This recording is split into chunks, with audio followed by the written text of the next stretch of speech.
Hey guys, back again for another video on food allergies. In previous videos we've talked about how having food allergies can be an uncomfortable subject to talk about. And it's probably even more uncomfortable when you have to have this conversation with a special someone or someone you're just getting to know. As a person with food allergies, you must always be thinking ahead. The first thing I think it's important to emphasize is that having food allergies is nothing to be ashamed of. And there is no right or wrong way to tell someone about your food allergies. The most important fact is that you do tell them.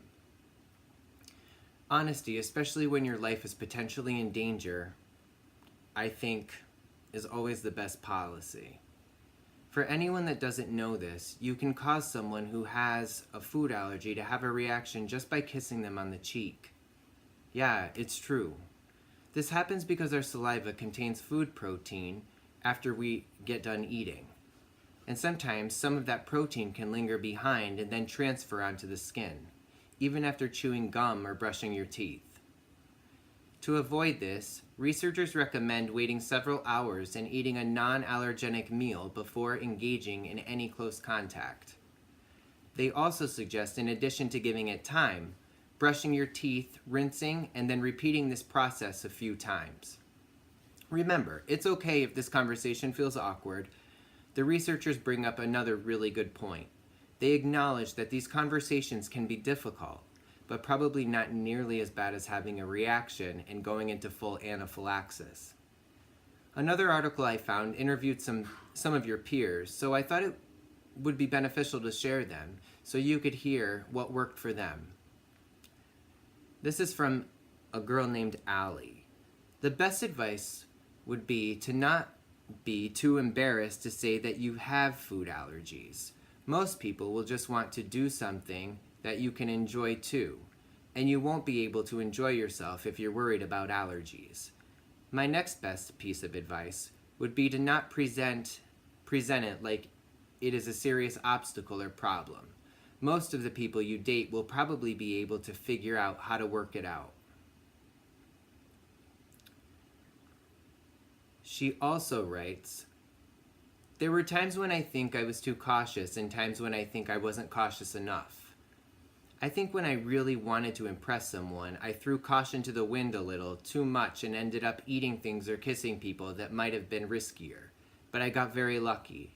As I have gotten older, I have definitely stopped caring about the people I date thinking less of me for having allergies, and started caring more about being safe and not having a bad reaction.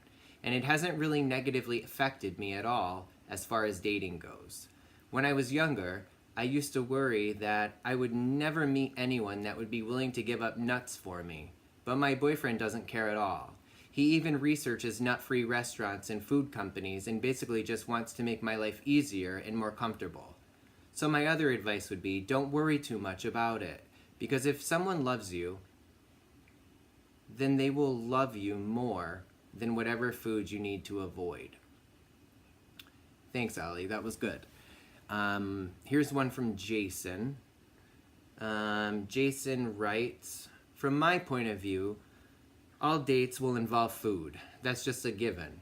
To avoid foods out in public, the best thing to do would be either just hanging out with the person or going to a park. The movies and shopping, especially at malls, will involve you buying food or even just being around food. Whereas with the park or hanging out, you can just bring your own food with you. It's always a good option. And then finally, Terrence writes, some fun dates include movies, skating, going on walks, or even mini golfing. There are plenty of things to do besides eating. This is true. Okay, thanks, Terrence. So remember that it's okay if it feels uncomfortable to talk about your food allergies. But I promise, the more you do it, the easier it will get, and you're worth it. I'll see you next time.